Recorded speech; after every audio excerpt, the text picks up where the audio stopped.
true speech. Truth is known by practice only. Without sincerity there can be no knowledge of truth, and true speech is the beginning of all sincerity. Truth in all its native beauty and original simplicity consists in abandoning and not doing all those things which are untrue, and embracing and doing all those things which are true. True speech is therefore one of the elementary beginnings in the life of truth. Falsehood, and all forms of deception, slander, and all forms of evil speaking, these must be totally abandoned and abolished before the mind can receive even a small degree of spiritual enlightenment. The liar and slanderer is lost in darkness. So deep is his darkness that he cannot distinguish between good and evil, and he persuades himself that his lying and evil speaking are necessary and good, that he is thereby protecting himself and other people. Let the would-be student of higher things look to himself and beware of self-delusion. If he is given to uttering words that deceive, or to speaking evil of others, if he speaks in insincerity, envy, or malice, then he has not yet begun to study higher things. He may be studying metaphysics, or miracles, or psychic phenomena, or astral wonders. He may be studying how to commune with invisible beings, to travel invisibly during sleep, or to produce curious phenomena. He may even study spirituality theoretically and as a mere book study. But if he is a deceiver and a backbiter, the higher life is hidden from him. For the higher things are these: uprightness, sincerity, innocence, purity, kindness, gentleness, faithfulness, humility, patience, pity, sympathy, self-sacrifice, joy, goodwill, love. And he who would study them, know them, and make them his own, must practice them. There is no other way.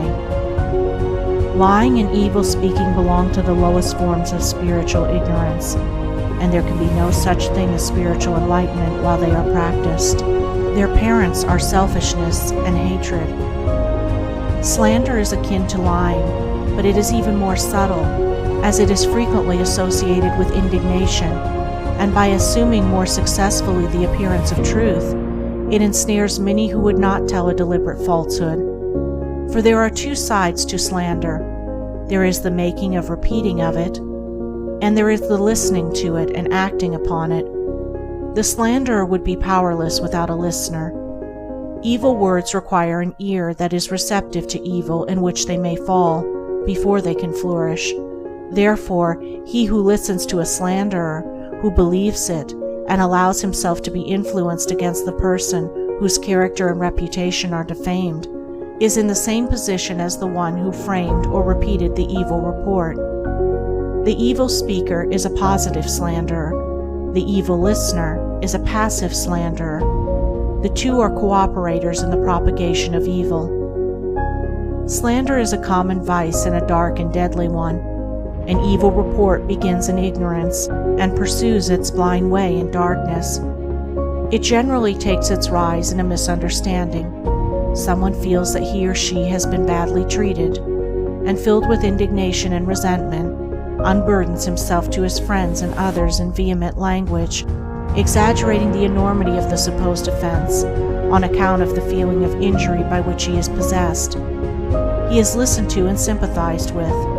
The listeners, without hearing the other person's version of what has taken place, and on no other proof than the violent words of an angry man or woman, become cold in their attitude towards the one spoken against, and repeat to others what they have been told, and as such repetition is always more or less inaccurate, a distorted and altogether untrue report is soon passing from mouth to mouth. It is because slander is such a common vice that it can work the suffering and injury that it does.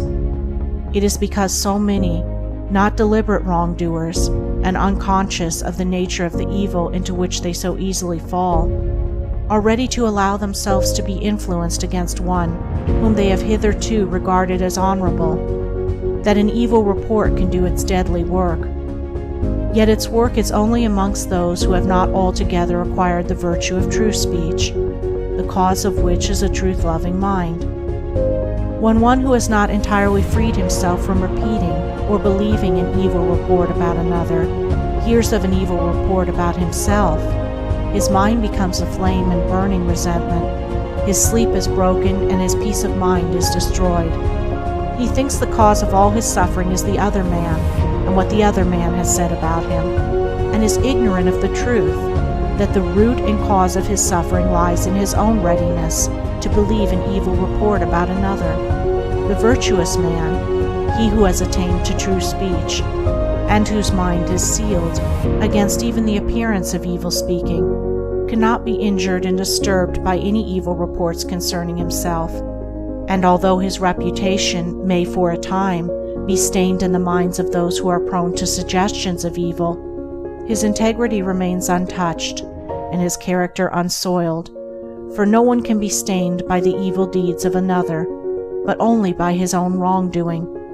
And so, through all misrepresentation, misunderstanding, and contumely, he is untroubled and unrevengeful. His sleep is undisturbed, and his mind remains in peace. True speech is the beginning of a pure, wise, and well-ordered life. If one would attain to purity of life, if he would lessen the evil and suffering of the world, let him abandon falsehood and slander in thought and word. Let him avoid even the appearance of these things, for there are no lies and slanders so deadly as those which are half-truths. And let him not be a participant in evil speaking by listening to it. Let him also have compassion on the evil speaker, knowing how such a one is binding himself to suffering and unrest. For no liar can know the bliss of truth, no slanderer can enter into the kingdom of peace. By the words which he utters is a man's spiritual condition declared. By these also is he finally and infallibly adjudged. For as the divine master of the Christian world has declared, by thy words shalt thou be justified, and by thy words shalt thou be condemned.